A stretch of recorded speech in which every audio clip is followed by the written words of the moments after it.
Play in a Week series. We are on day 2, aka the writing part.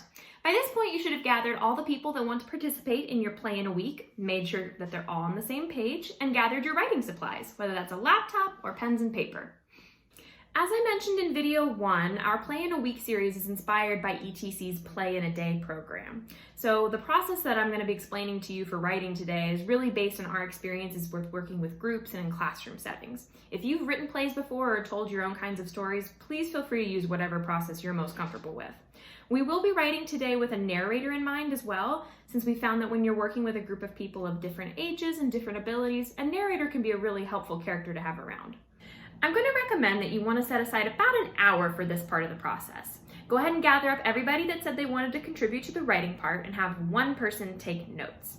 Now, the goal of the writing part is to have a complete outline of everything that happens in your story. Notice how I said you didn't need a full script by the end of the writing part. Come on now, guys, we're putting on a play in a week. Let's not go too hard on ourselves here. All we need is an outline, a complete outline. Okay, so the way to get the ball rolling on the writing process is to go around the room and have each person that wants to contribute say one word that they think describes the kind of story you want to tell. They might say they want to tell a funny kind of story, or a dramatic one, or dinosaurs involved, or princess. Doesn't matter. One word from each person is all you need. Have the note taker write it down, and then if people have more words too, go around and get one more from everybody else. Doesn't matter. These are just kind of the initial gut reactions about what kind of story you want to tell.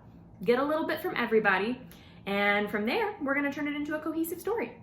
There are 5 key ingredients for creating a cohesive story. Number 1 is a beginning. Number 2 is a middle. Number 3 is the end. And somewhere in those 3 things, you also need conflict and resolution. All that together makes 5. So what is a beginning, you may ask? Well, the beginning of the story is where we introduce the time, place, characters, and conflict of the story. You know that you've got a full, complete beginning whenever all 4 of those things have been introduced. Time, place, characters, and conflict. The middle of the story is where your characters start to try and solve the conflict. Maybe they have a first attempt and it doesn't go so well, or maybe something new and unexpected jumps in and makes their conflict even harder to solve. The ending is usually where the conflict is resolved, for better or for worse, and we kind of see how the characters feel about it afterwards, right? What is conflict, really? When you hear the word conflict, I think you automatically want to think of fighting normally, right? But that's not true. In a story, for conflict to exist, you don't have to have 2 or more characters fighting necessarily. Conflict is just when one character, or more characters, want something really, really badly, and for whatever reason, the circumstances of the story don't let them have it right away. Or maybe at all, depending on what kind of story you're trying to tell.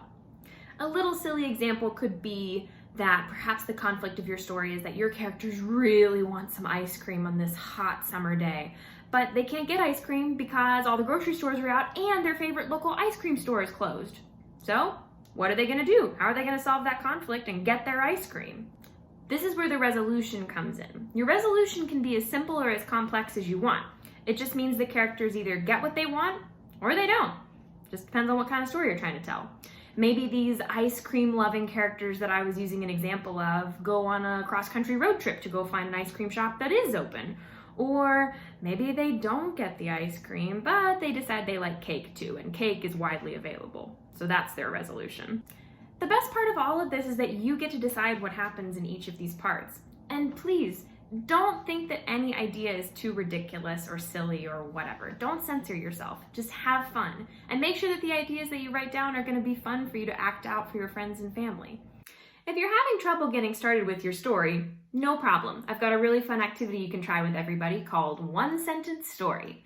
And rather than just explain to you how one-sentence story works, I'm going to show you with my good friend Mark. Mark? Yes?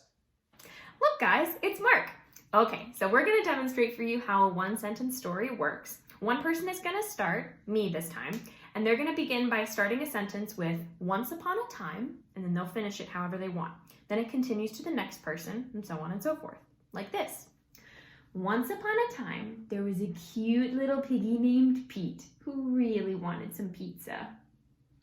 So, Pete didn't know what kind of pizza he wanted. So he called up his friend, Sheepy the Sheep, and together they thought about what kind of pizza they wanted. Oh, they wanted pepperoni pizza. So they called their favorite local pizza shop and tried to place an order for pepperoni pizza. But the pizza place was all out of pepperoni pizza.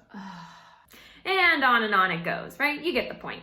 So one thing that we did really, really well in that round of one sentence story is Mark and I went ahead and introduced our characters, and we introduced the conflict of the story, right? The pizza shop didn't have the pizza that Petey and Sheep wanted, right? So we would then continue that one-word story until we found a resolution for those characters, and that would be that. And if you don't find a perfect beginning, middle, end conflict and resolution just by doing that activity, that's okay. Kind of like with Mark and I, you can get through it once, see what you did well, see what you kind of need to work on, take some notes, and go from there. Like I said, it's just a good way to get those creative juices flowing. And if you have more than 2 people, that's totally okay. Just have one person start, go all the way around the room until it gets back to them, and then just keep going until you get to the end.